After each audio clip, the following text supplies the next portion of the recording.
What's going on, everyone? Good morning, afternoon, evening, whenever and wherever you are. Um, we are going to be doing some live art today. What's going on, Riley? Today's just a really chill, casual stream. I don't really have any major focus. I'm just going to kind of let the project roll as it likes to. Um, as it does, and all that. Uh, yeah, let me just get everything situated here as we transfer over, and we'll get started. Yeah, Riley, I'm good. I'm doing all right. I'm working on recovery, but um, this sort of stuff helps. Just kind of relaxing and doing some casual art, all that stuff. All right. Um, where to begin here?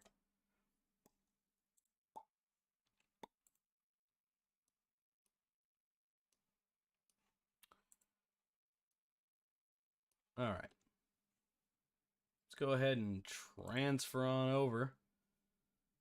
All right. So I think I'm just going to keep working on Super Toast World for the live stream, but also for exposure for what I'm doing.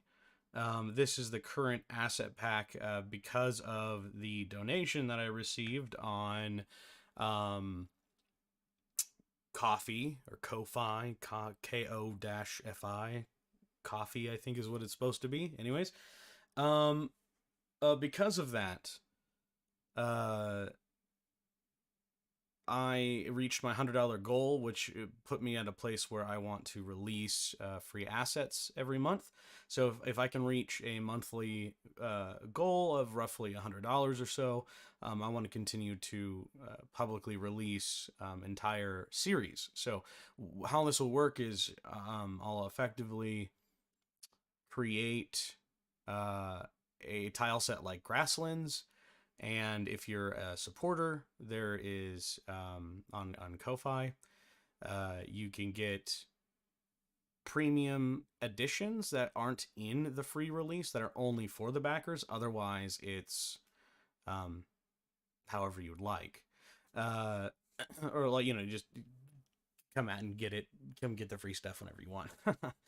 But anyways, so I think that working on stream and showing that process and what that kind of looks like might be valuable to people. Just because I do a lot of other things. I'm capable of art across a few different platforms. I have some monochromatic stuff I've done, including character designs and animations. All the way to parallaxed, Mario-esque backgrounds like we're doing here, to brawlers, and it goes on. I've been developing assets just for my own doodling purposes for the last 15, 16 years of my life, and I figured that this is one way that I can give back to our communities and to the good folk that support us. So thank you all for that.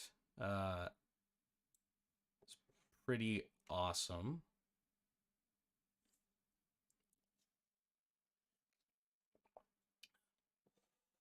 All right, so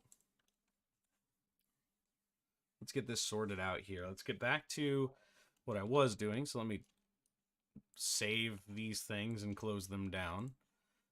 Been working on a few different projects, as you can see. I'll keep that open. I don't need the chicken guy anymore, I don't think. Well, we'll leave him open. We don't need this anymore. We don't need this anymore. Nor this one.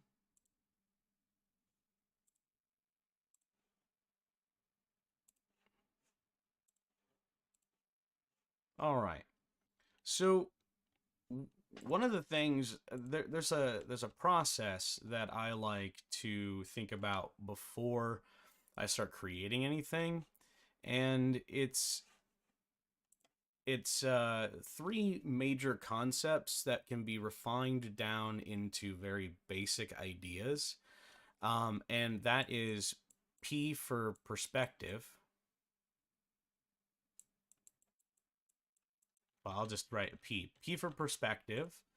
And then we have S for silhouette and C for color. And using the PSC format for me, I'm able to kind of decide on a variety of things. I guess this is be similar to like deciding the game engine, language, or engine. What did I can't remember what uh Pirate Software was saying about this, but he has a great system for breaking down how to build GEL, game engine language. Ah, okay, yeah. So this is PSG or PSC, and this is perspective, silhouette, and color. And when we're talking about color specifically in art like this, we're talking about composition. We're talking about the whole spectrum of what color means. And but this is as simple as I can break it down. So once you find out your GEL, the game you want to make, the engine you're going to use in the language, um, there's the art side of this, again, PSC. And so when you start deciding what you want to make in that game language engine format, you have to start thinking about, okay, well, if I'm making a game, what perspective is that game? Is it top down, right? Is it true top down? Is it 2.5D? So we have this kind of, what's our scale? And once we do that, that perspective sets the very first part of this this thing. So if you say, okay, well, I want to make a side scroller, well, that's your perspective. So now we know that we want our character to be facing that, facing a particular direction.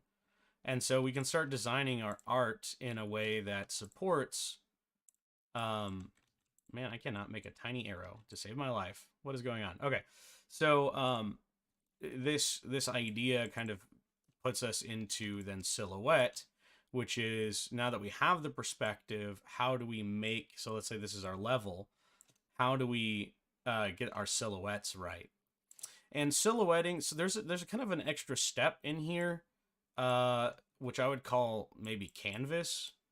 And so in your perspective, I think that when you select this is kind of part of that. Maybe it's, the like subcategory here, but you want to decide your canvas as you move towards in your perspective process.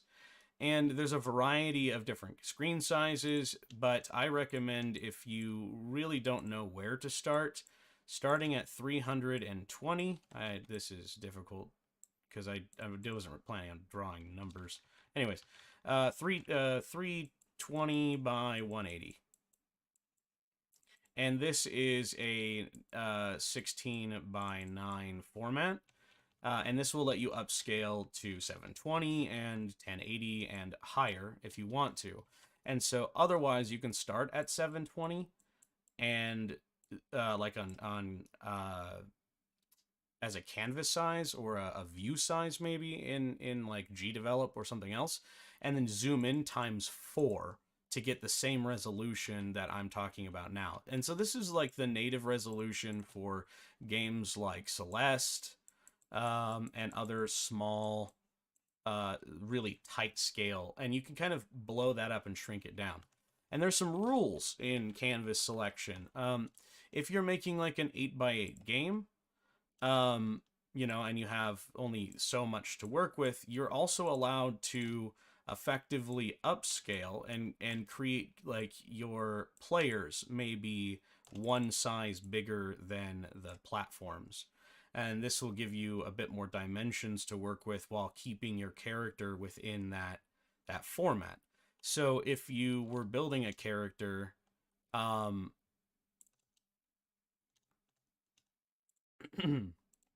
Sorry, my throat got dry there. Um, so, you know, if you're making a character, we could then see that maybe this is how the tile set might look, very small, and then the player is much bigger. It depends on a lot of the mechanics of your game, but you can stick to 8x8. But when you're animating a character that's 8x8, you generally want to put them on a bigger canvas anyways. So you can actually skip the creating all of your player on that smaller scale, because you're going to need to animate on a bigger frame anyways, and rather than transitioning from an 8x8 to a 16x16 or something therein in between, it's really important that the width stays the same. So if it's like, you know, you could have like a 60, or the, is it width or height? My brain just had a I want to say it's width. So as long as the width is the same, they can be as tall as they need to be. And so, like, you know, you may make a on a 32x32 grid size, you might make a character that's 16x16. On an 8x8, you might do on a canvas size of so on and so forth.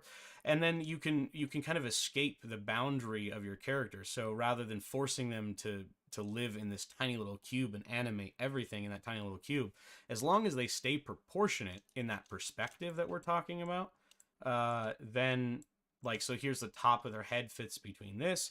It's kind of like in when you're drawing a character, when you first learn how to do art, they talk about like the head sizes, like, oh, between the feet and the top of the head, you know, your character, to be proportionate, should be 5 heads tall or whatever. It's kind of the same thing. So we're talking about where these lines are, what the distance between those lines are. So like if we see more of the top of your character versus the bottom, we would need to crunch the scale to look something like this. So maybe they have a big head and tiny feet. And then that scale, though, will continue for all of the things we draw. So once you find perspective, it's then about probably the most complicated and difficult thing to pull off in pixel art, in my opinion. And this is fundamentally one of the most important aspects, because you don't have to use color, right? We can use the absence of color, or monochromatic, being black and white, to represent. So, I mean, there is a factor here, but really, we can throw most of that out the window. I know that a lot of art majors and things are, if they ever listen to this, are going to cringe at that statement, because composition and everything else. But we're talking about noobs. We're talking about getting started. We don't need to confuse people with too much information. And also, it doesn't need to be so... anyway, this is my opinion, damn it. That is my chair, by the way, not not anything else. I got a really squeaky chair if I just hit it just right. But anyway, so we hit silhouette, and as we start developing silhouettes, the silhouettes then become one of the most important aspects of conveying messages in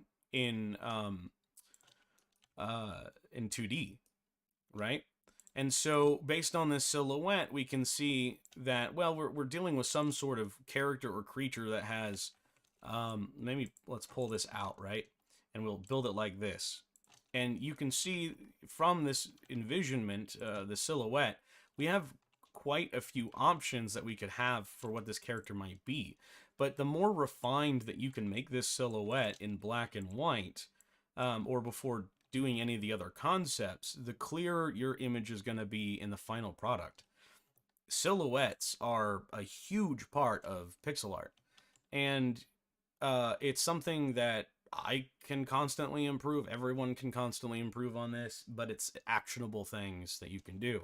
You know, some of you may see that there's a Grim Reaper here or something, right? Maybe there's a bone character hidden in this sprite. Or maybe there's a farmer, like a sheep farmer, right? So maybe instead of we give him feet, So we take some of this away. We start building a character like that, and now we have a silhouette of a different sort of person. But that message that you're conveying, like, is it believable? Is this grass? Does that look like grass?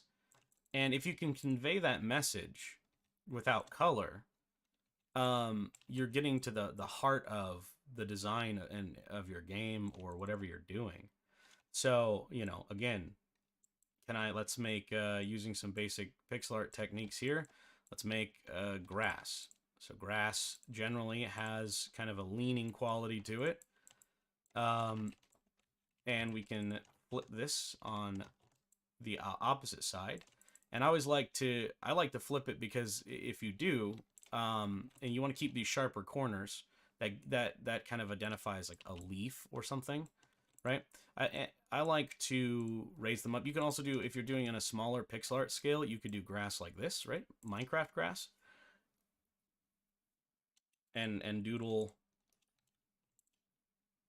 kind of these small blades or what have you, in a variety of different ways, right? There's so many different ways that you can mix and match just a simple thing like this, and even as simple as pasting it and flipping it the opposite direction, moving it to the middle, doing whatever, gives you so many assets that you can use in your game very quickly.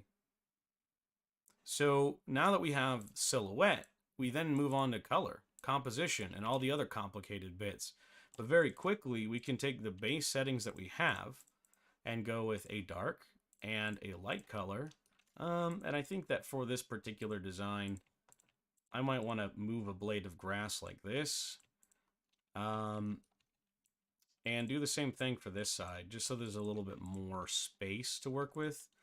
And just using two colors, we have a kind of a few different ways that we could go about doing the art on that grass. And I keep zooming out just to kind of focus in and out on the color. And very quickly, because of the color concept that we have, again, PSC, we start entering an art cycle that allows us to prototype a concept and very rapidly change. Let's say you wanted to make a... Oh, there we go. So, maybe we're working in a grass area, and now we're transitioning in our tile set to sand. Or not sand, but oh, that's a really bad color for grass. We're going to use this. If I add a background, it will make this clearer. We'll do a gray for now. But, then we can go into our art and add those highlights and lowlights, and following some of those concepts. It depends on which direction the sun's coming from. There's pillow shading, dithering. There's tons of techniques that you can use in pixel art. But the concept really comes down to this small fundamental, in my opinion. I think that this is digestible and learnable by anyone. But I am not a art major. I have absolutely no education in teaching this stuff, so with a grain of salt. But I think that this format really breaks down the fundamentals of what you want to learn as you're moving into pixel art. So these concepts are how I very quickly prototype and develop things like this. Now, I've learned the techniques over the years to make tile sets, but when it comes to working on projects like this, let's see here. Let's go ahead and hide this layer, as well as this layer, and the text. There we go. So if I was to start over on this, I've got quite a few colors to choose from. Hey, Bo, I appreciate it. I have been feeling better. It's a work in progress. We're going to get there. Appreciate the support, my friend. So here, we can technically start with one square. right? It really begins with a grid of 3 by 3 in whatever scale you're doing, but if you're manually creating it. So in this aspect, oops, we're gonna restrict to tile. So I want to do another grass tile set, but this time with sand underneath it, right? So we can start by mapping out just very rough composition. So we could be doing this in black and white. So we could do something like this. Let's do bright. And then underneath that, we want to shade it in one more tone just to give it some depth, right? And so now we have grass. So this is replicatable. This can go on forever. We have a basic scaling tile. And so I'm just going to draw that all the way across this, right? And from this point, because we can see what it is. And if I went down here, we could very quickly as well just create the beginning of our tile set. Now, of course, we have corners to consider and edges and all the things like that. But first, we want to get the basic square down. So this is technically the center square and the top square in that grid.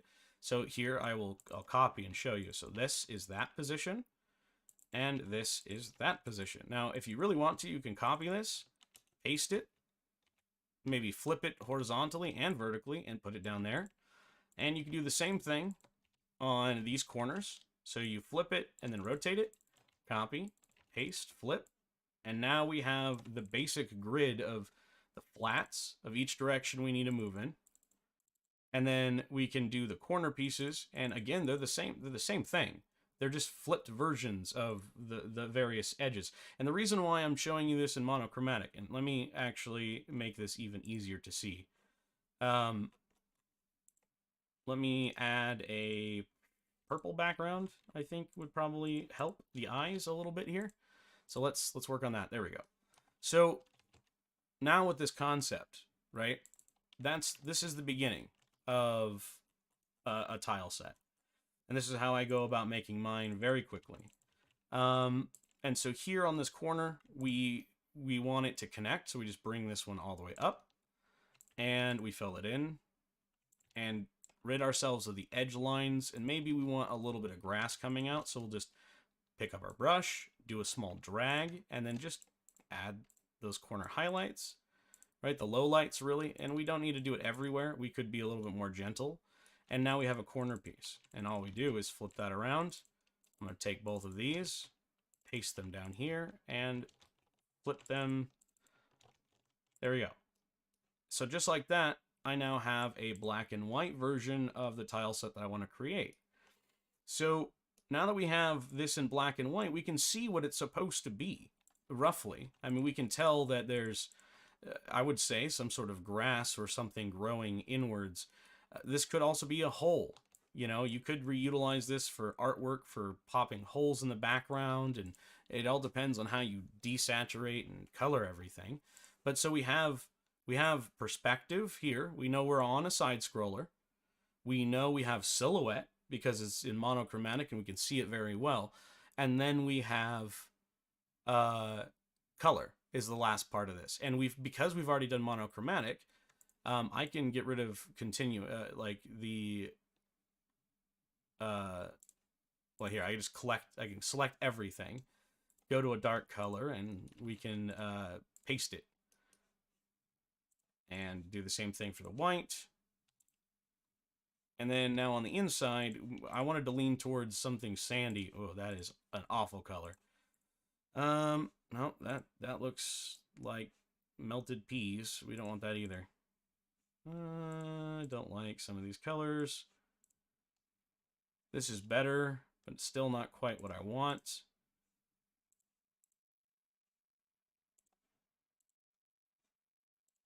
I guess we can move towards a more dirt sandy color. And then in here, in my own technique, I like to select the color I'm working with. So that way I can do things like this. So now that we have the dark color from the grass, it helps if we add low lights. So because we're looking at this straight on, we can do something called like pillow shading, which is the act of shading all the way around the object. Like the light source is kind of like coming from within or directly at it. Sort of like a top, like a top-down perspective, I suppose. Might be when you do pillow shading. But rather than ending, if I was anti-aliasing, I would only select like deep corners like this, and we'd skip blocks. But I like to start with at least visualizing where the shadows should be in this format if I wanted to. It depends on, again, the style that you're going for. Now I could stop this here now and just paste something in and flip it and do the same thing here. Save myself some time. So now we have, that deeper edge, and we can start compiling this into our editor. And so what I want to do here is just replace all of these. So now whenever I make a change in my tile set, now this is the advantage of using Pixel Edit rather than some other programs. I can do this very rapidly using what we call tiles. And I think that recently Sprite has introduced something like this, but I'm unfamiliar with that program. So I know it's like everybody's favorite, but anyway, so now if I changed something in this tile set, hello, there we go, it would change it for everything. So now if I wanted to, I could take a little bit of a lighter color. We need to shift all of this 1 degree in the dark direction, so that way I can have a proper highlight. And now, again, selecting all of this, we can go about adding small details in. Maybe we want, I don't know, some sort of like streaks in this. I don't know why I would do, I don't know. I'm just showing you. So that's too busy, right? We want to make sure that we don't have too much going on. So I think that maybe refining the way that we do our streaks, minimizing them a little bit. And then we can just kind of copy this, copy those if we wanted to, and just kind of move them around. And then this is actually a good example. I like to, there we go, just clean that up real quick. And this one actually was more like that. There we go. I want to add a little bit more feature to this edge. There.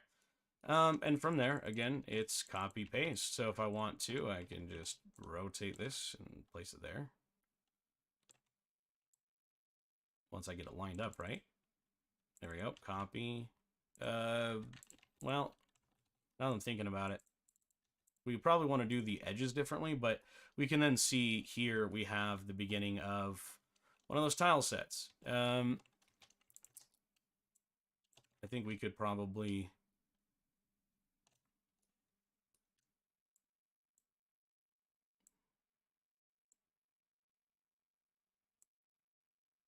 I think Mario does stuff like this where it's very relaxed. And if you wanted to add the extra detail and anti-aliasing, you could do things like this. And that would just give each edge, like if I added 1 more degree of light, for example, and we consider that maybe the light source is actually coming in from this direction, we can start adding in those details. And just by adding a little bit of contrast, we start seeing depth happen, right? One of my favorite ways to represent this, actually very straightforwardly, in my opinion, is doing rocks. I love rocks. They're so easy to do when you're trying to do a tile set. Literally just grab a sphere or a square and make general shapes. Rocks take on, they fragment, they break, they take on all sorts of shapes and sizes. So don't feel super like stressed about it. Do a dark color, and then work your way up. So in this tile set, maybe I think we're gonna shift again into a deeper color, because like our grass is so desaturated, right? If I wanted to match the theme of the current game, I would need to lighten up, the grass I want to say that this is done like that. And then in mine, in the grasslands pack, I use a blue for the outline of the grass. And this lets me use a deeper contrast on the dirt and things. But anyways, so I'm going to fix the issue here. So anyways, so to make dirt, right, we start with a deep color, and then we work our way up using those shadows and highlights. So whenever we're looking at rocks, they're generally, when they're like embedded in things without any shadows or darkening of like underneath these objects, right? So if I add this color down here, it makes it kind of look like it's popping out of the rock, of the ground, if that makes sense. So these look like they're sitting in the rock because, or like in the background, because they're like the shadow embedded. And so if we consider this, we have our perspective, which is the top of our object and the bottom of our object and how far apart those are, and then the scale between them. Right? So if you're looking at this transition in this art, we see this.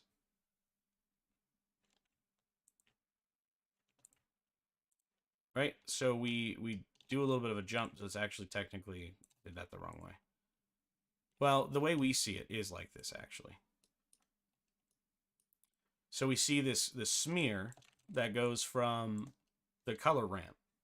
We call these color ramps. And so if we wanted to, we could, of course, change some of the way that we do. Let's see, this stuff up here can become dirt like this. If we add in a shading layer of support, so we could just like kind of come in here and make it like that. And now, you know, we're starting to get into more design options and whatever we kind of want to do. Let's see.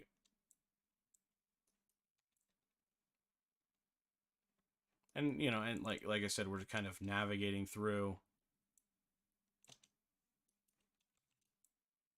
Maybe we want to add another rock to make it not so lonely over here. And yeah, you just have fun with it. Don't need to stress about it. It's pretty direct and easy. When you keep it simple. Like a lot of early artists, what they want to do is do things like this, where you can come in here even further if you really, really wanted to. You can come in here with another highlight and start adding in these extra details, right? And then very, very quickly, though, we're going to end up having just too much going on in our art piece. Too many colors, too much clutter. Keep it simple. Pixel art is at its finest, in my perspective, when it is at its most basic form. And that's that silhouette factor, right? Perspective is silhouette.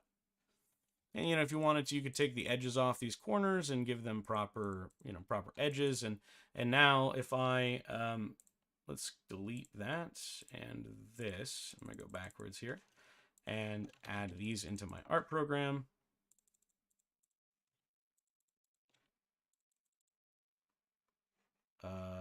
One, two, three, four. Okay, so now that I have this tile set, I can quickly start prototyping other things. So we can say, hey, we want there to be platforms in this game. Let's see, maybe we'll make it an edge like that. Right now, we're starting to run into the issue where we didn't add any design to the rest of this. So like we could just come in here and start adding stuff like this to fill up those gaps where we neglected earlier. We could just color it all, right? It's all about cohesion, what you're trying to do, how you want your specs and things to work in your grass. There's no real right or wrong way to go about this. I mean, technically, I'm sure that there is, but in my mind, Do it your way, man. So I would then want to come back in here and add things like those low lights. We wouldn't want to use the same color as these, right? If we were going to do that.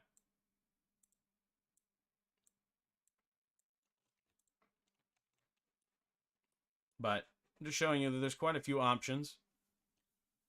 Very quickly, you can change up your tile set. I do feel, however, I want to go back forward on some of that. What? No, redo. What the heck?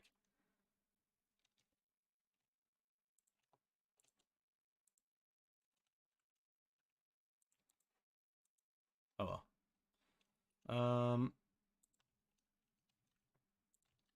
I guess we're just gonna undo for a little bit there. There we go.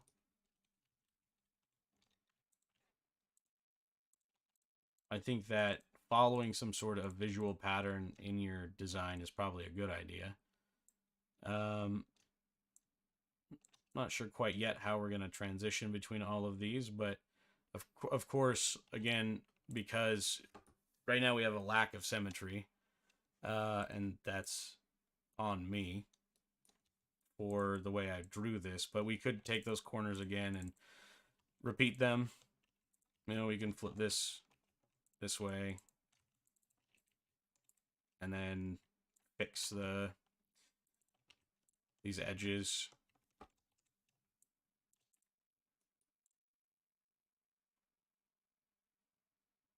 All right, no problem.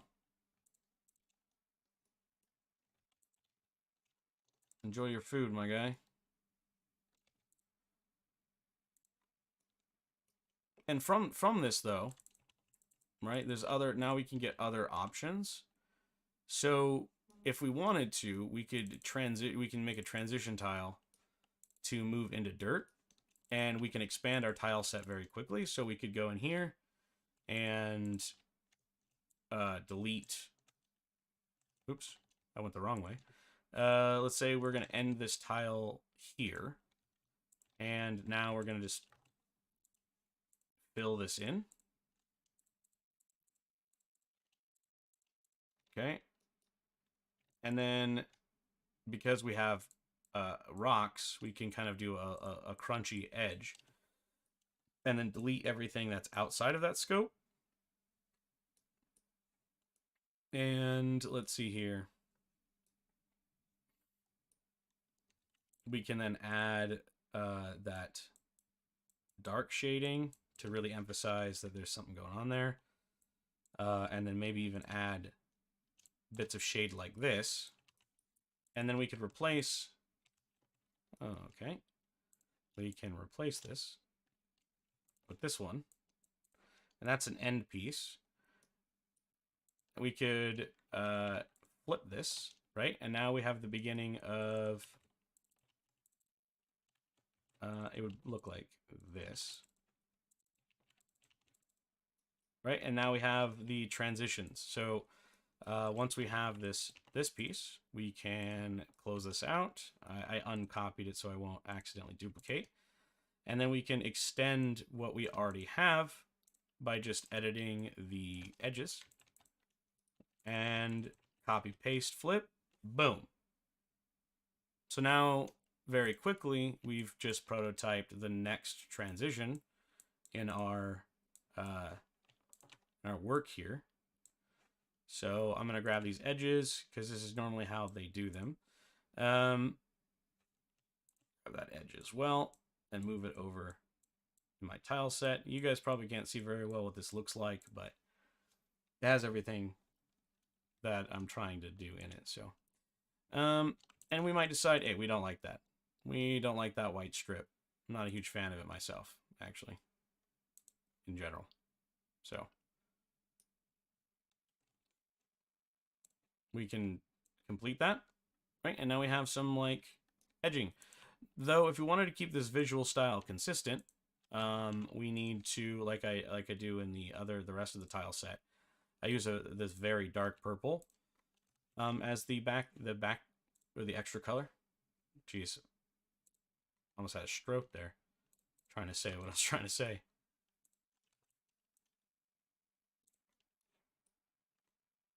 We're just gonna cap these ends off.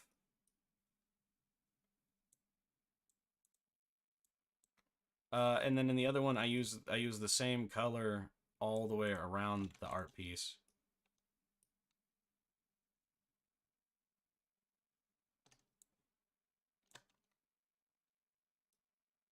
And just keeping that that style consistent.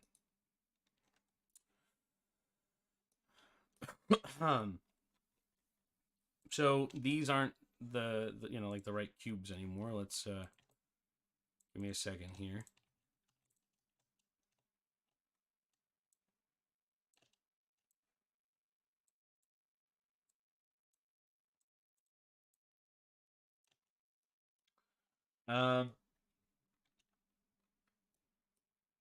Stylistically, it's your choice. Multi-stream isn't working for me right now very well. I'm gonna come back to that another day. But so now, I mean, you watch me create a tile set, right? And then we've now expanded it with the extra tiles, and from here, you know, it's a lot of the same that already exists. So actually, I want to do all the line work in that black, I think. We're gonna do on this. One second. I'm fixing some of my stuff. There we go. And on the outside only, do I want to make it this really dark color? Oops. Realized that I was doing it wrong a second ago. There we go. So now we have, on the outside, we have that really bold black color, and then on the inside, we have a lighter transition with the grass. You could fix that even more, soften it up by using a different color, right? It really changes. I mean, it changes the whole look of it by having the dark outline and not. Artistically, it's your choice. Seriously, there's no rules or things to follow. Just consider some of the things I've said, and I think that you'll be all right. We're going to get rid of this other one. And so now we have two major tile set differences. Let's fix this so that we're now looking at the same thing. And let's close this up. Something else that we can do here is like this. And again, this is kind of where those corner pieces that we were kind of making over here come into play. So one of the nice things that we can do with those edges is cap off certain points. So this one isn't quite right because it's not the same texture. We need the middle texture first. And then we can put this tile next to it and then finish this tile effectively. So we just kind of pull it out, you know, make it look like grass, and put the edge as it should be right here, that black corner, and then just fill this in with grass. Oops. And do the aliasing on the corner. And now we can paste that in there if we do it the right way. Let's add that corner piece. And we'll add it right there. And I think the best way to handle this is if you cap it off in the same square. You don't want to tilt it up, because unless you're transitioning into another piece, you don't want to do that. So now we have transitional pieces, and the way that you create these, again, you flip it the other way. When we paste them all together, they should make a gem shape, or a sphere in this case. And it's really important because you might be tempted to flip this like this, which is essentially what we're going to do, but it would make this wrong. if that makes sense. Like this part wouldn't work because it's upside down, or you'd have to redraw all that. So the best thing that you can do is copy and paste that, the part that we do know we want, and then go back and get the original, which is the center. And this is where layers come in. You just open a new layer and you paste it right behind it, and then you merge them together. Ta-da! You now have a transitional piece for every corner that you want to end without flipping the rocks the wrong direction. So here we can grab these 4. I like to organize them in that way just so I can easily grab the corners I need. Right? And it's different than this piece. Wait, no, that's the same piece. Hold on. Different than this piece, which is this corner here. And we would do the same thing. And we kind of already have with these ones. And we would just duplicate this corner, flip them,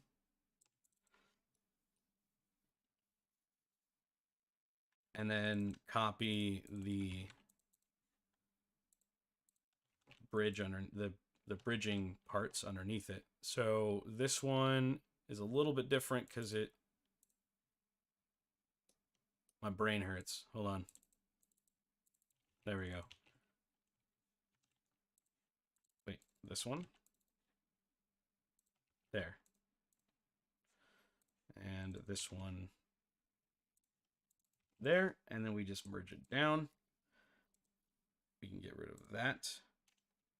And right here we have them, those the cupped ends, but we're gonna make another corner piece just like we had just done for this other one, just so it is convenient and easy and is placed in a spot where we can find it.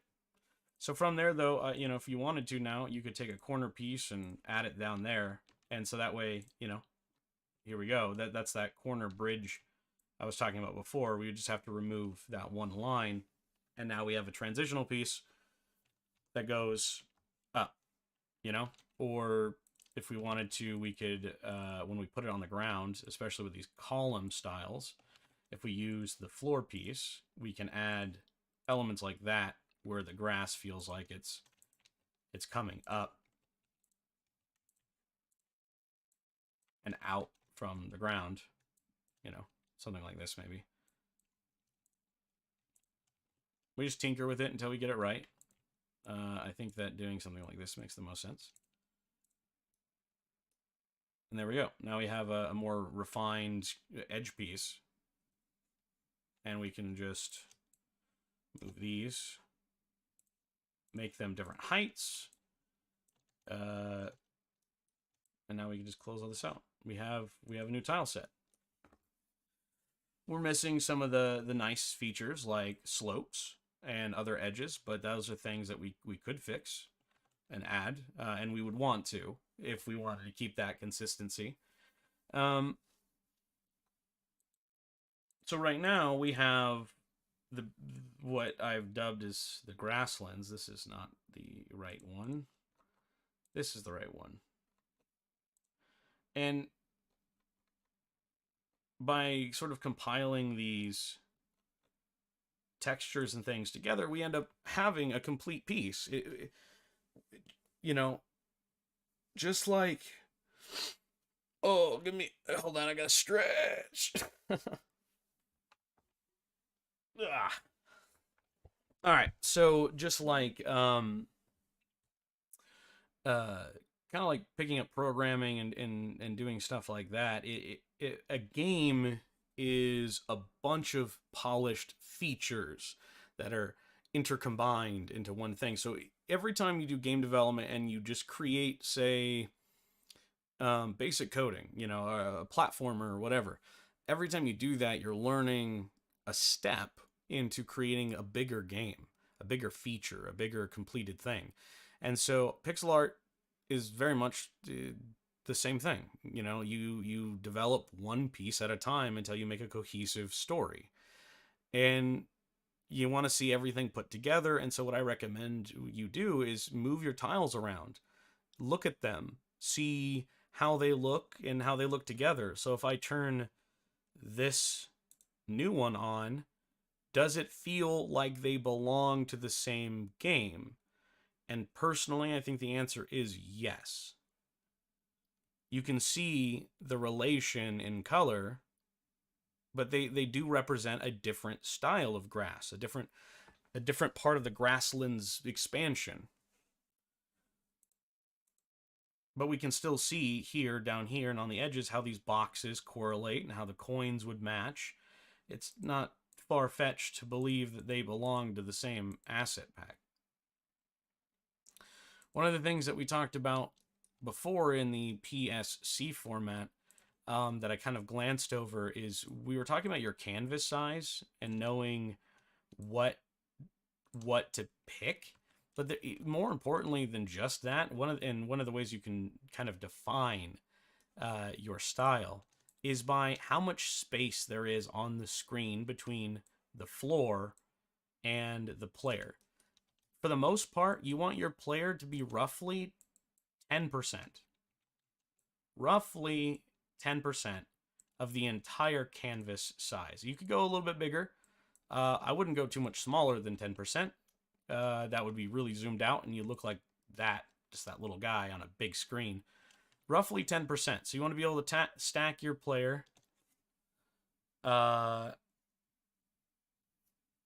a a stack of 10 of them would equal your entire canvas size. And you could, and this depends on the game, right? So if we're playing a brawler game and this was a street fighter or like a street, we're going to fight on the streets. I don't know. Give me a break. So if that was the case, then our players can be a little bit bigger because they're going to move up and down on the center of the playing field, right? They're going to move up. They're going to be moving in lanes. And so we can kind of rearrange the way that we mentally see some of these rooms. So with a little bit of texture, we can see that, and if I had colored these guys not black, that you'd see that they kind of loom over certain parts of the map to give them depth, right? They're walking on concrete, or this is a wall, I don't know, whatever.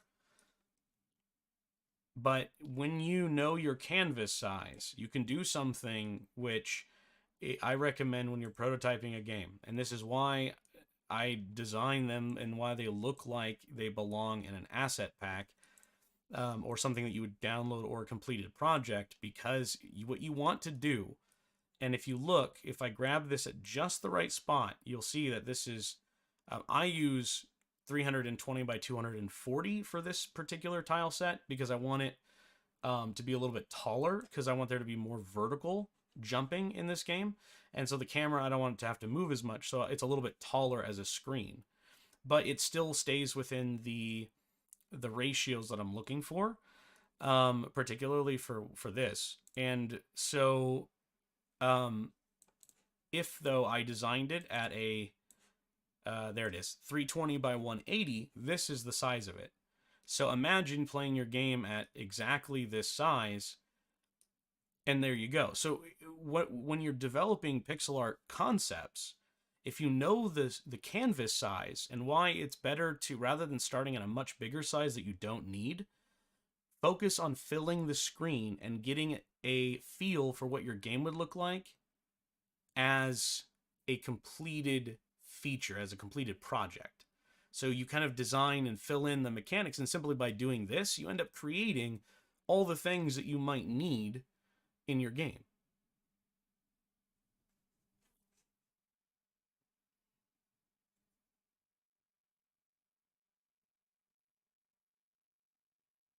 What's up, little Bo?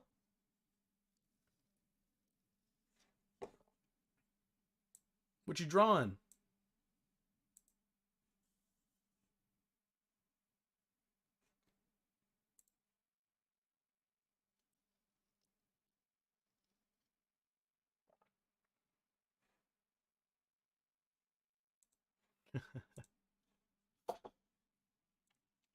bet you looking pretty cool.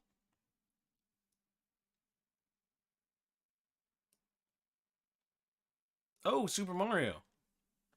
Yeah, Super Mario's good. Yeah, of course. Of course. Uh yeah, so there we go, right?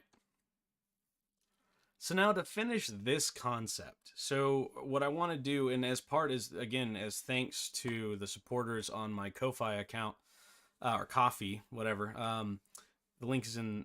Oh, it's actually not in the description. I don't think it's gonna be in on Discord. No, it's in the description. It's in the description. Um, anyways, I'm in thanks for reaching my goal. I'm going to be releasing the Super Toast World tile set and all of that for people who want to, one, follow along kind of what we're doing, but also get their hands on as appreciation for the support and everything. It'll be available on itch and GDevelop. So special thanks to the community for that. I'll have some names in future videos and whatnot as thanks for that immense support. I'm looking forward to building upon what we've got going on here. Looking forward to sharing the experience. So we have some interesting concepts going on here. We have a block. We have a couple different block types that I've made. Some gold coins just for asset related things. A piece of butter. That's butter. It's not a gold bar. It's butter. I don't know how to draw butter, but that is butter right there. Yeah. Butter. Anyways, your piece of toast kicks grapes. Kicks them good. Like, I'm going to make it so you actually, like, jump, kick grapes. And then maybe when you're bigger, not just the small toast, but bigger toast or super toast. I don't know. But you're going to kick grapes. The cannons shoot butter knives, which are pretty fun.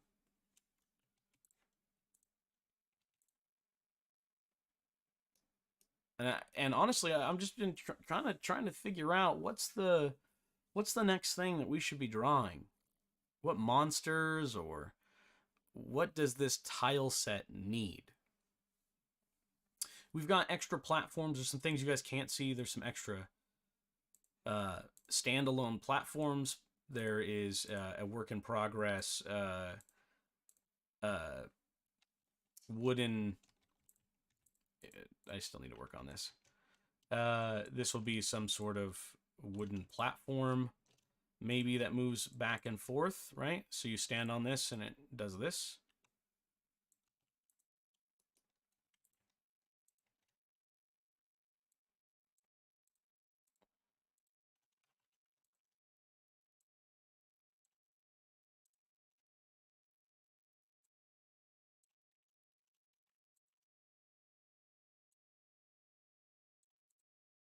Not sure yet how I want that to look, or do I want to go with wood exactly, or just some sort of basic platform.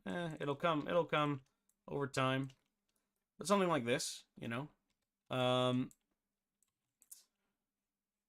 I've got a cup enemy I'm working on that's full of milk or something. I don't know.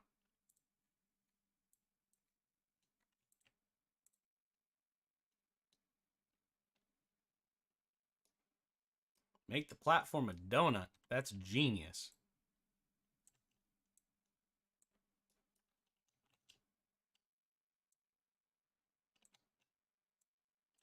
That's a big donut hole. There we go.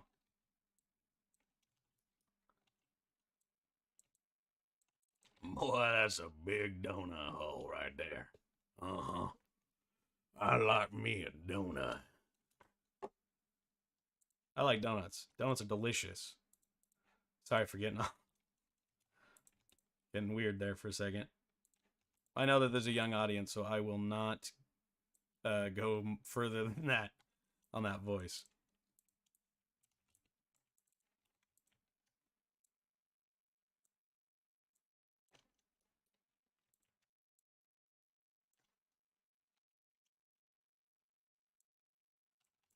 Donuts are kind of rounded. and not even kind of. They are, I mean, the very rounded. Alex, they're very, very rounded. Okay.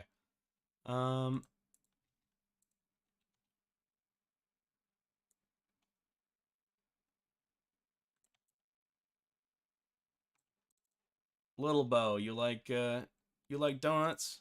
I like donuts. What's your favorite type of donut?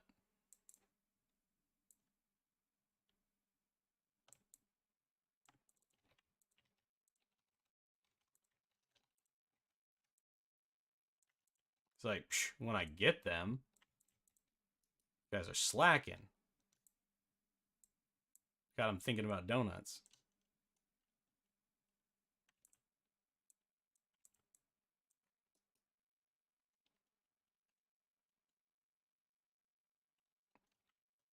Vanilla and chocolate. Those are, yeah, those are good donuts. I really like the custard donuts. I'm a sucker for some custard donuts. Ooh, it is not kind to my body, but I do like it.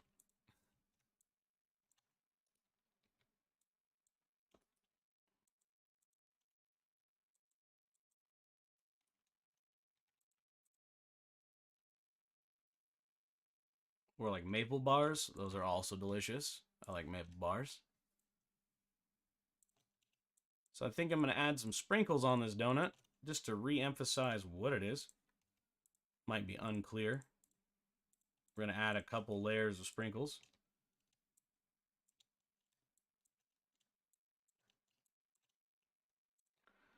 I'm debating though. I think a darker like chocolate base makes sense for the color palette. And then we can add a couple different colors because sprinkles aren't just pink. We get sprinkles of all sorts of colors and stuff. Add a little bit of white. Gotta have good representation. That looks like a donut to me. At least the basics of a donut. Maybe we darken up the chocolate a little bit. Add a little bit of highlight on those edges.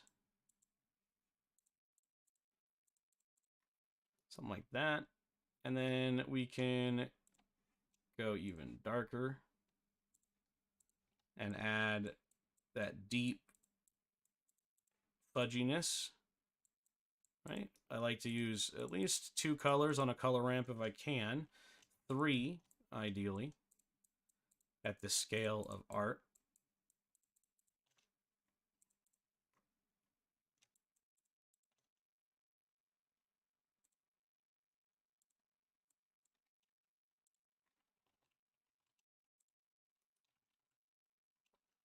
That's a little much. Let's go back. Let's back up a little bit here. I don't think we need to go too far on the shading. Maybe just down here.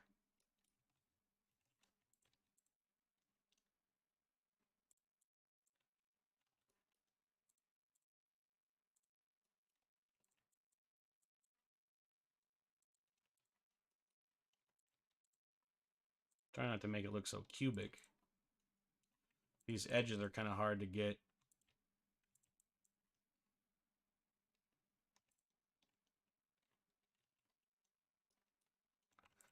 And then the other thing that's bothering me is this edge. I'm doing that back. Well, no, that's fine.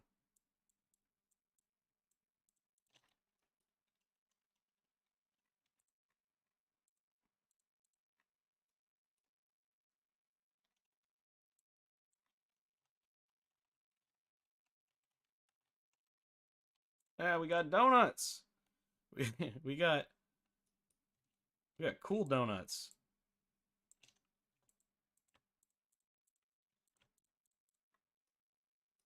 I think the best thing for me to do here is to flop this over and connect them like this. There we go. We got donut bridges. Donut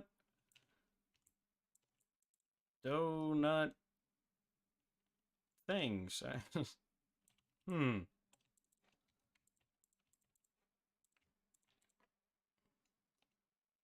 Sweet. Literally. Yeah. I like it. I dig that. There we go. I'm for it. I think that fits perfectly with the general breakfast theme. Platform donuts.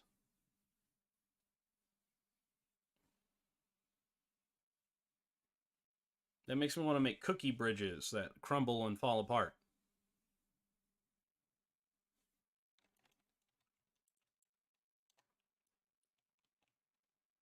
But now we've got donut bridges, donut platforms even. These are great. This is better than I expected. Better than I hoped. Really.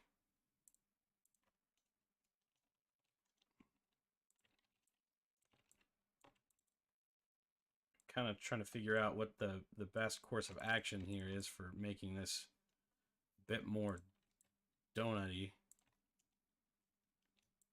I want to convey the fact that it is a donut. And so I'm trying to figure out whether or not we need the back piece, and I would say we definitely do. We can maybe move these pieces around.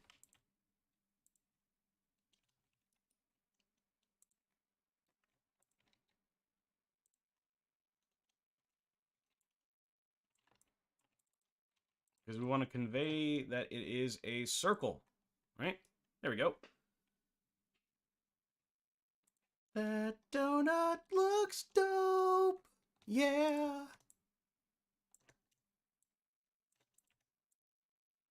I'd eat it.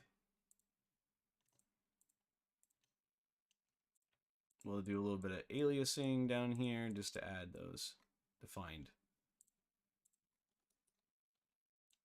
And I think the last bit is just fixing the scale of the donut.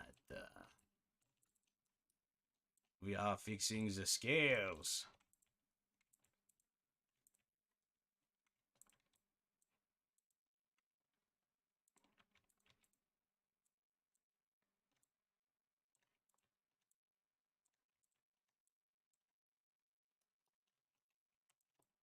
Feel like we need to close that little gap up just a smidgen.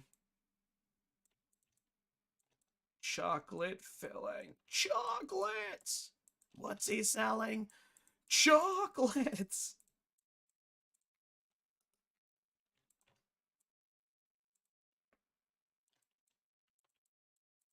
I was a SpongeBob kid.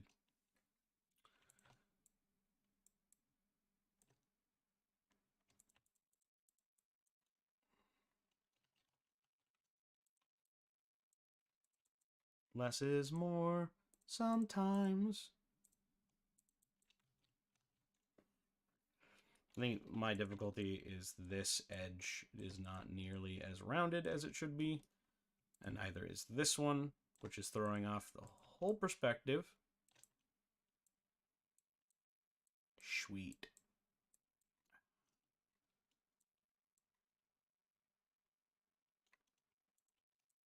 Now I think what we can do is finish that original attempt that I had at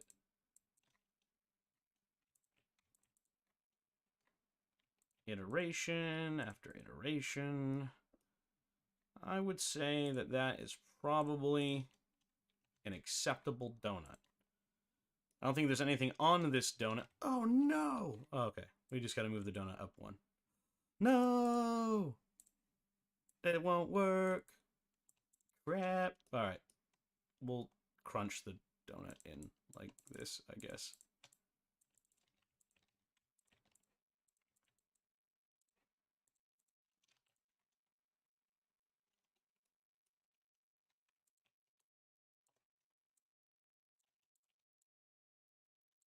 We're kind of going through and trying to fix the, we call them jaggies, which are these jagged corner pieces.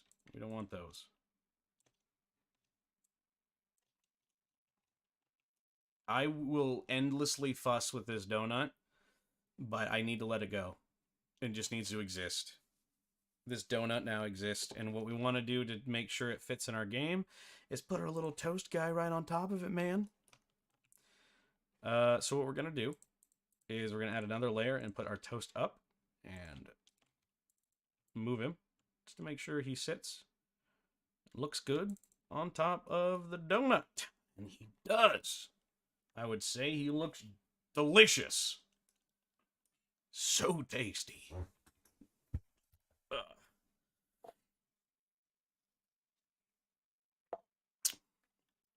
So we can remove that guy for now. We don't need him anymore.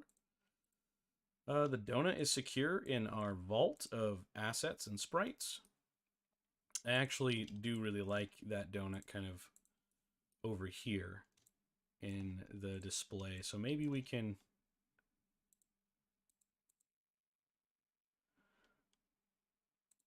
Did I get everything? I think so. I'm gonna hide some of this stuff. Let's get back into here and hide the things that I know won't be there. There we go. Let's see. We have grass. We have the stem. I don't really have anything planned for the top of this. Didn't really think through it that far. In Mario, you've got the, like, chompy plant thing. It's like Wagga Wagga, you know? Looks like Pac-Man going up. I don't know that that's necessary for this style that we're doing.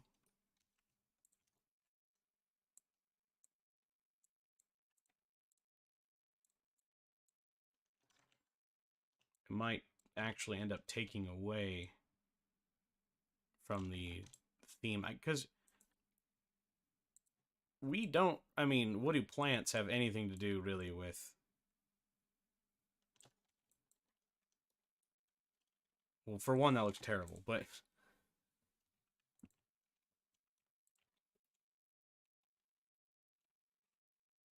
maybe we can add a deeper edge there. Add some of that in instead of those black lines. We can get rid of them, clean it up a little bit. You know what I'm saying? A little tidy.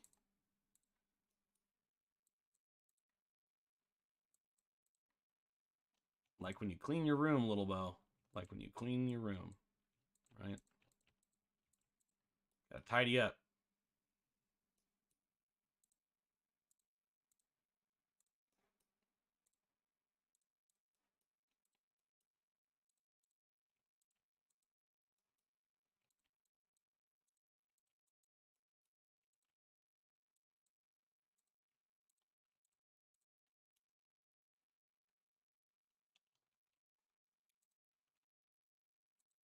I wish, yeah. Yeah. Saw that coming. You're not alone, brother. You are not alone.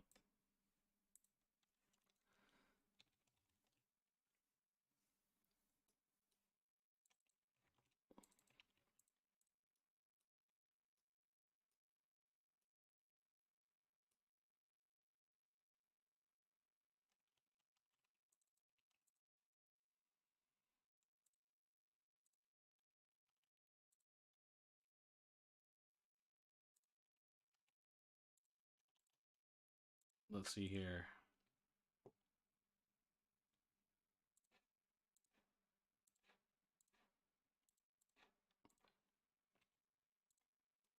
So we've got the vine that grows, right? We need some sort of... Later, Bo. Thanks for stopping in, man. Super appreciate it.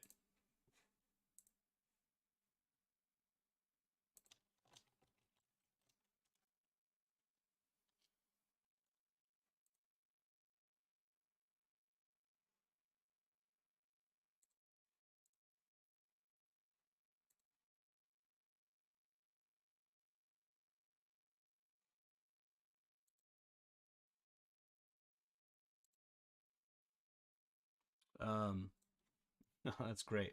I gotta send a picture of the family drawing. I love that. Inspiring creativity, man. That's what it's all about. Love it. That's awesome.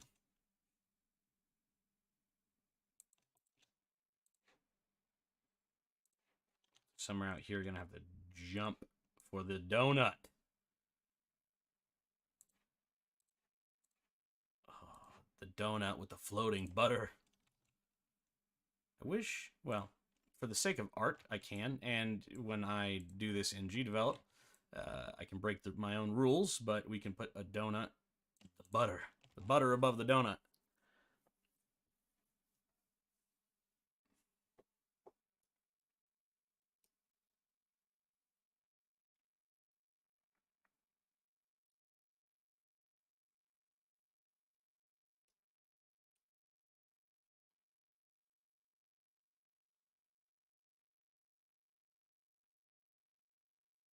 Let's see.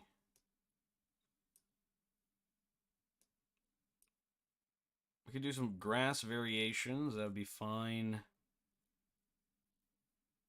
I think the biggest part now is just like monsters and obstacles. So a lot of the obstacles in Mario is death falling, spikes, or deadly monsters. Anything you touch, really.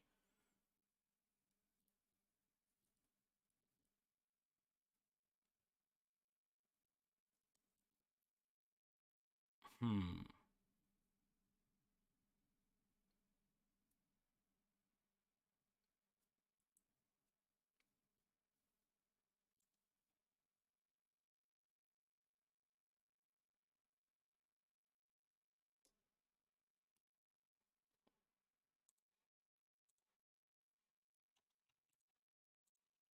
Do a different block for that, maybe.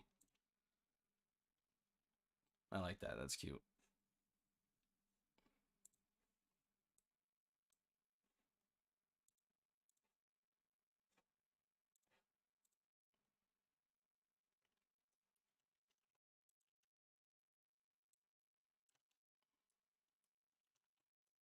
A little bit of shading on it.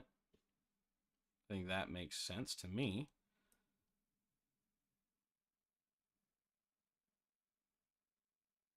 Mario has like clouds and things that you can run on. So maybe that would make sense. Maybe we can make them, let's see.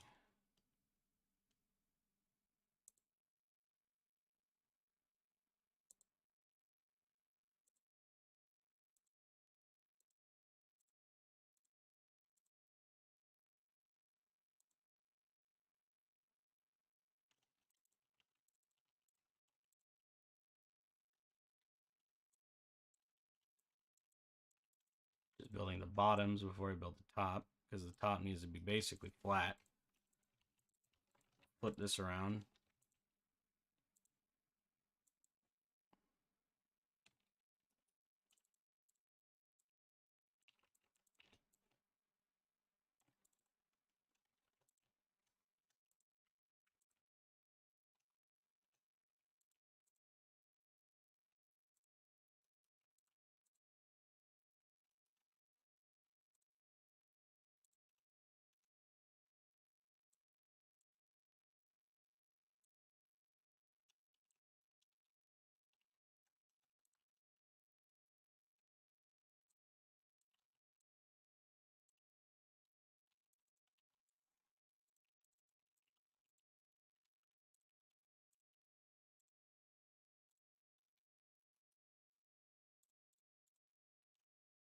Let's see here.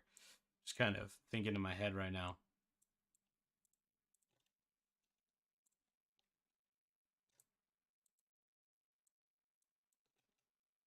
Clouds are pretty interesting because they don't have like a they're usually dark, and then you kind of highlight over the areas that you want to have that bubbled cloud look. But I'm actually going to need to look at the Mario clouds because I think that they're quite literally just like flat. You know what I'm saying? Basically this. And then you run on them. Like a crazy person. There might be some indents, but I don't think so. I think they're a bit more like cloudly than mine are, with like the the cute little cartoony like squiggles for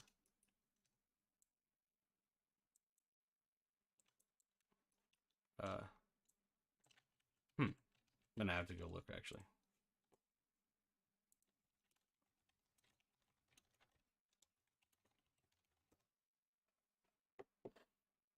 Yeah, so the actual ones that you run on are individual pieces. At least in the older ones, but I'm not in Super Mario World. I thought that they were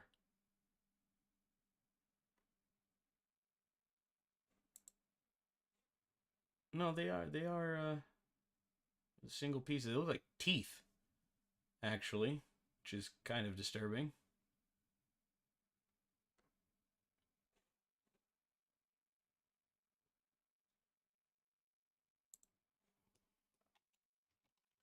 They have this, those are terrifying looking. What the heck, Nintendo? All right, so we have these like basic guys that have cute little eyeballs. They just be like floating around in the world doing their own thing. They need a little bit more cloud puff, so I'm gonna fix that.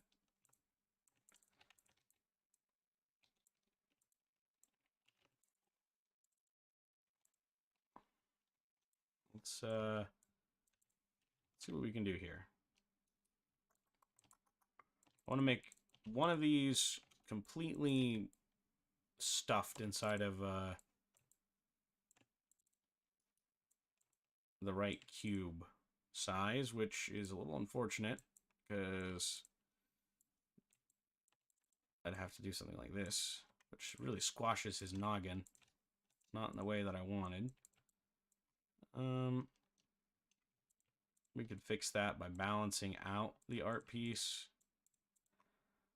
and making the cloud a little less.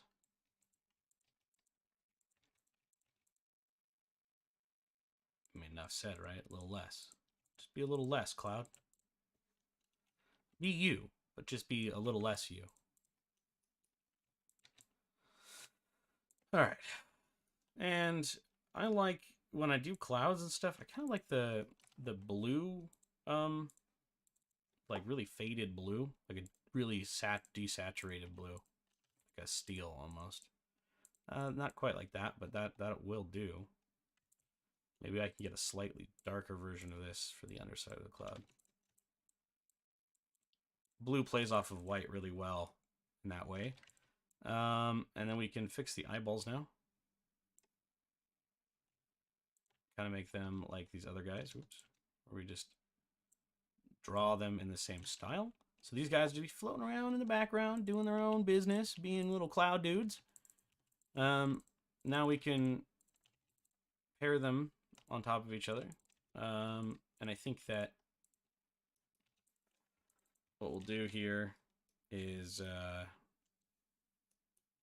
darken up his eyeballs just a smidge.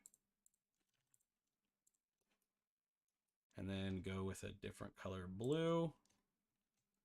Again, I want to go with something desaturated, but still darker. And maybe we can do the eye, the cute little eyes like that, to keep the consistency between our art pieces.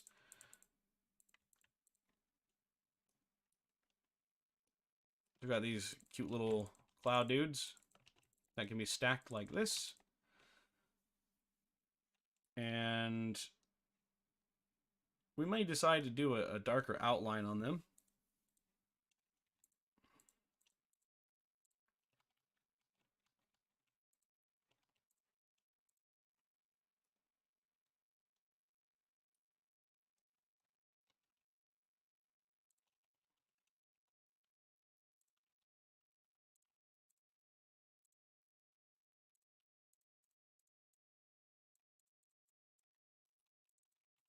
maybe at least a deeper bottom, just so they pop out a little bit more. And then from this, we can take this and clean this up, go straight across.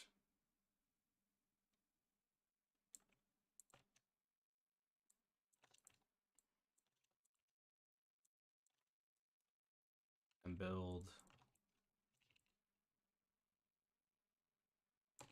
clouds that are just kind of doing their own thing, moving in their own direction, being a cloud. And I think that because these guys are gonna these particular ones are gonna be background clouds, I might want to do like make them a little bit more puffy towards the top, so we can drop down. There we go. Move his eyes back up. This guy's going to be in the background, so he's not going to be nearly as bright. I'll probably drop his opacity down in the actual game, just so it functions more as a backdrop than it does a front piece. So flip this, move it over, boom, bada bing. We got another, and it fits perfectly within 2 squares. So that's good. We can even move the eyes over just in case we need to expand this by 1 more, which I think we're going to do. So what we can do now is take this 1 step further and do that cloud bridging that I was talking about before, maybe making it like just a smidge bigger and adding that extra lump in its design.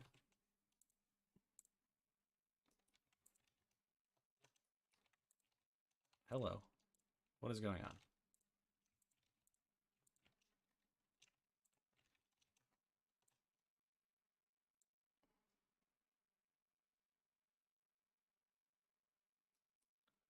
Thanks, man. It's this is the asset that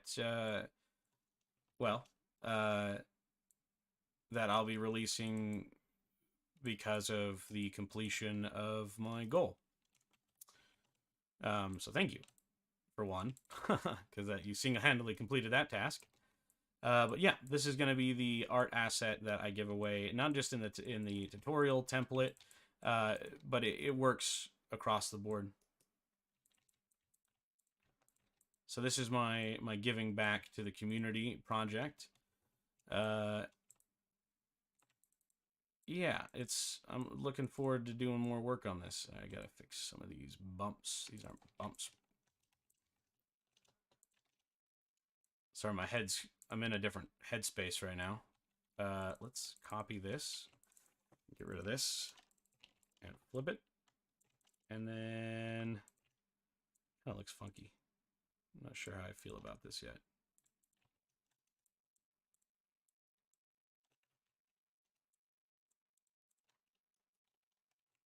And then, of course, get rid of his eyes. Move them towards the middle. There we go.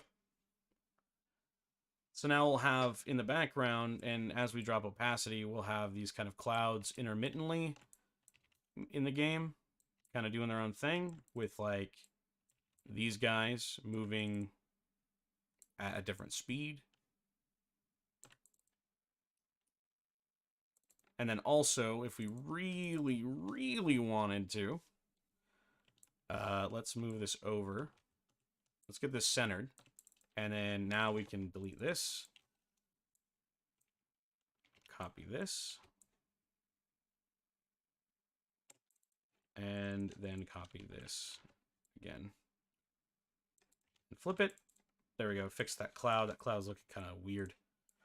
So we're going to, now that we have that fixed, oh, his eyeball. There we go. We can also copy this and make a blank one, right? And that way I can move this, let's say, way over here. And now we can just duplicate the middle.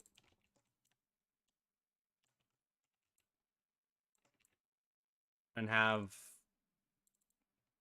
lumpy space clouds. Drop this down by 1. There we are. So now we can have a variety of, or now we do have a variety of clouds, or I'm not sure. The donuts do look dope, don't they?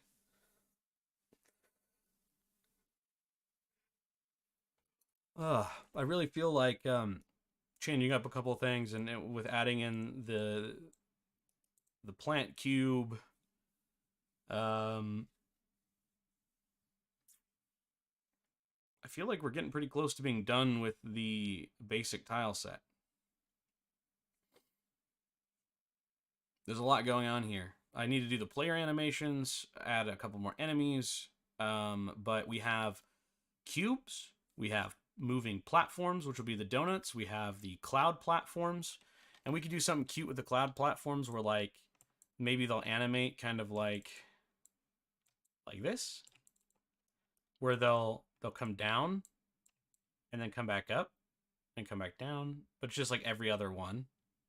Or maybe it'll be like every 2, kind of like a bridge swing. So it might be like this, and then they come back up, and then come back down, and then come back up. Something like that.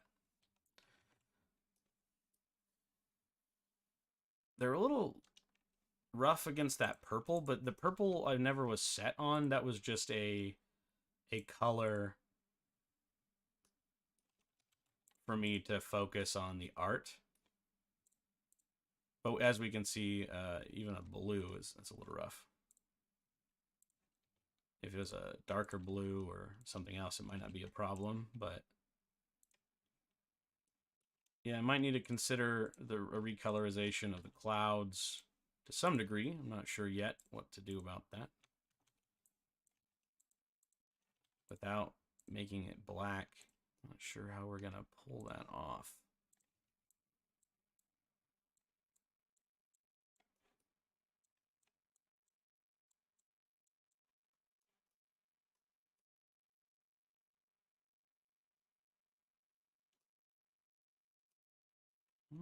Might be onto something. I don't know how I feel about the black outline.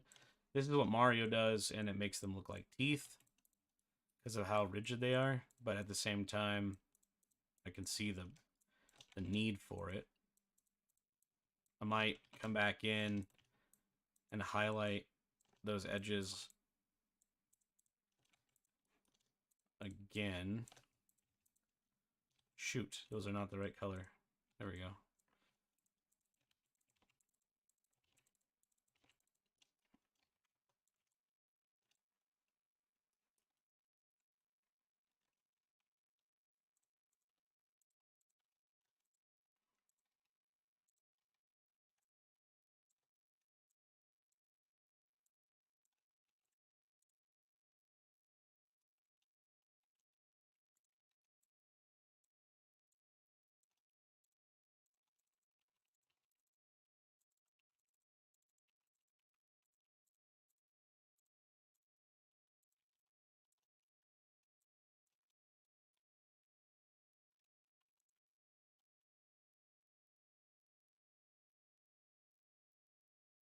Dude, I'm telling you, the ones in Mario look like this. They got little teeth. They're distressing looking.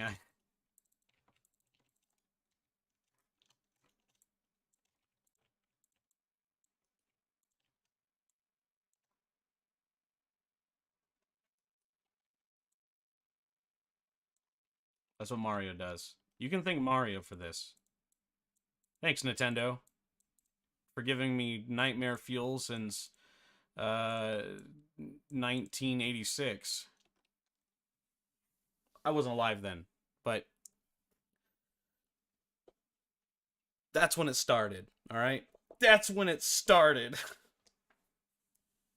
Thanks, Pokemon Company. Yeah. Yeah. No doubt. No doubt.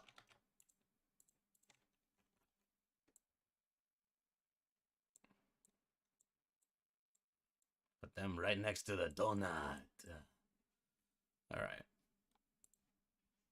So yeah, now we've got terrifying teeth clouds. I can't unsee it. They're there. No point denying it. Traumatizing. It's my job to extend the generational trauma. Okay? That's what's happening here.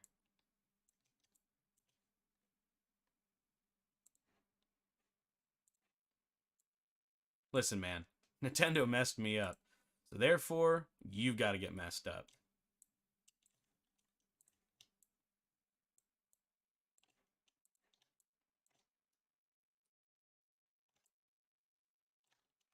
I didn't save these guys yet. I should probably do that.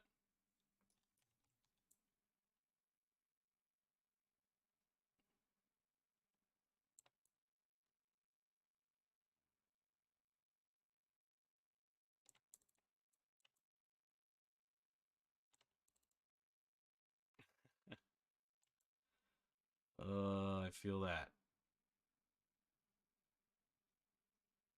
I laugh, but it's because I'm also in pain.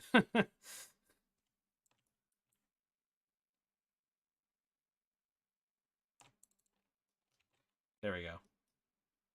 Kind of seems like a toothy victory right here. Let's see. We should maybe make it seem like... There we go.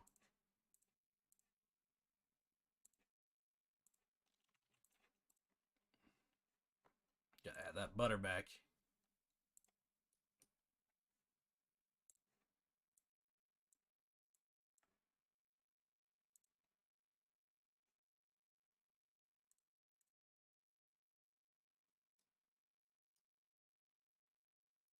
Tooth Bridge of Victory! Yeah, indeed.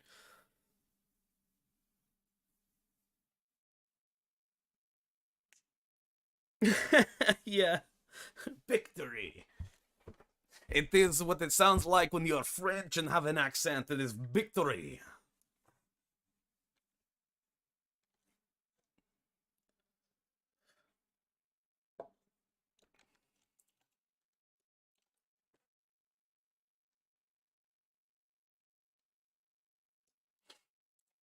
Something like this.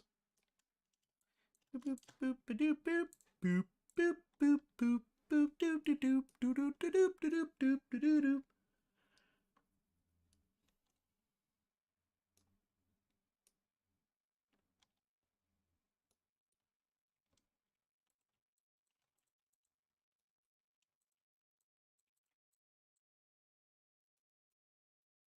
You're accidentally French? How do you accidentally become French? I had too many croissants and now here I am. I am French. Wee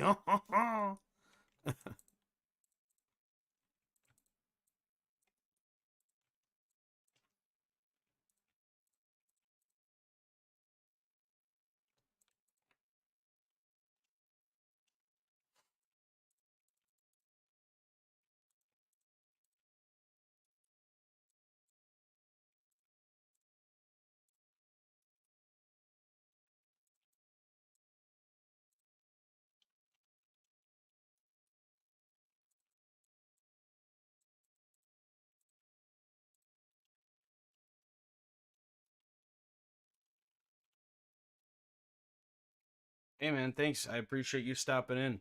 It means a lot. Uh, just about done with the tutorial template stuff. This it goes inside with my video, so it works out perfectly. So I'll release the art asset and the video at the same time, and then I'll gradually work over this.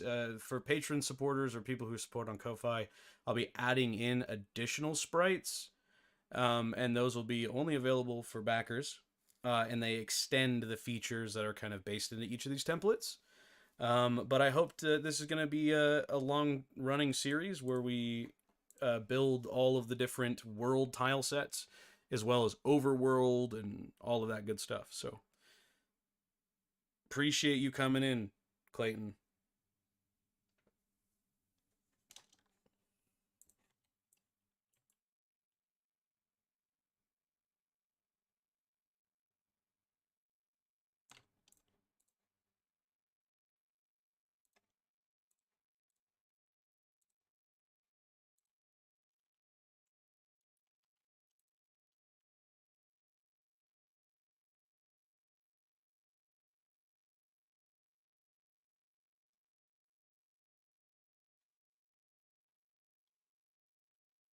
Awesome, man. I appreciate it. Appreciate the love and support. Have a good one.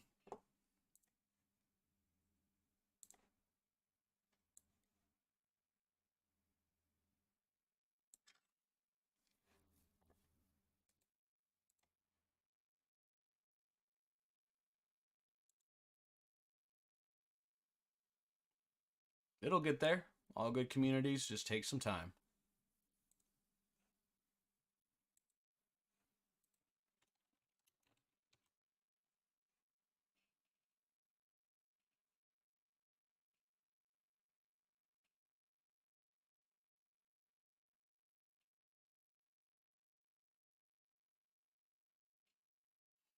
All right. Let's see here.